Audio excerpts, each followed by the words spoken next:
Let me kick this off with a simple observation. Some leaders attract serious opportunities consistently, while others are staying visible, active, and busy, but nothing meaningful actually seems to land in their inbox. And maybe you could relate to this.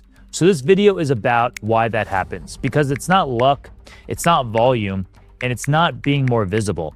In the next few minutes, I'm going to show you why most opportunity on LinkedIn feels random, but isn't. I'll share the invisible system that determines the level conversations start at and how serious opportunities are actually created long before a message is sent. If you've ever thought, I'm showing up, I'm doing the right things, but the right conversations aren't happening, this is to explain exactly why. Serious opportunities don't come from being visible everywhere. They come from being understood in the right places.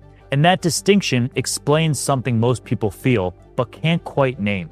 Why some leaders attract meaningful conversations consistently while others are staying active, visible, and busy, but stalled. What looks like luck is almost always a system. Most people experience opportunity as random.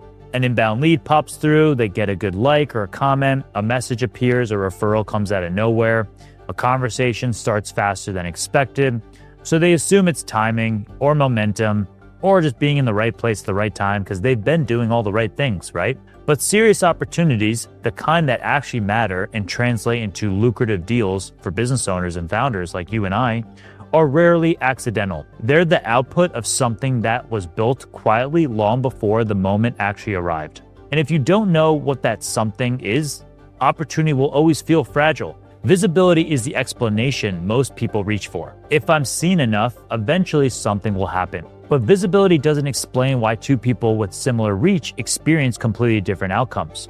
One gets surface level interest while the other gets trust-based conversations. Same platform, same LinkedIn, same audience size, but different systems underneath. And when I say system, I don't mean automation. I mean something simpler and harder.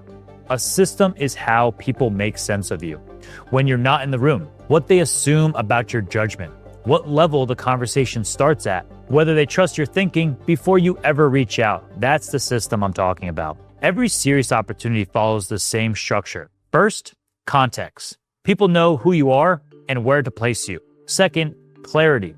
They understand how you think, not everything you know, but what you prioritize. Third, confidence. They trust your judgment enough to skip the warm-up questions or vet you out for hours on end. Because LinkedIn doesn't create these things. It reveals whether they already exist.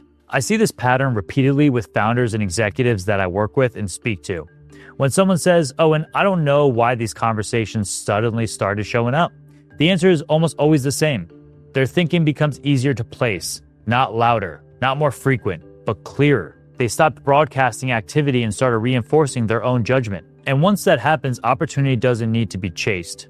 Most people never build the system because it doesn't feel productive. It doesn't spike metrics. It doesn't reward novelty. It rewards consistency of meaning. And to be honest, the latest guru is probably just not telling them to do this, so they're not listening. But saying the same thing from different angles over time feels boring.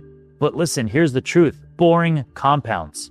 Without a system, opportunity feels fragile. You're always starting over, you're always re-explaining, and you always feel like you're repositioning yourself with a system. Conversations arrive already half decided. So what I mean by this is serious opportunities don't respond to attention, they simply respond to clarity. And clarity doesn't come from doing more, it comes from deciding what you want to be known for and reinforcing it over and over again until other people decide for you. If this way of thinking resonates, I read a short weekly newsletter that you can get in your inbox if you subscribe through the link below. It will simply show you how to craft a personal brand so magnetic your clients can't ignore you.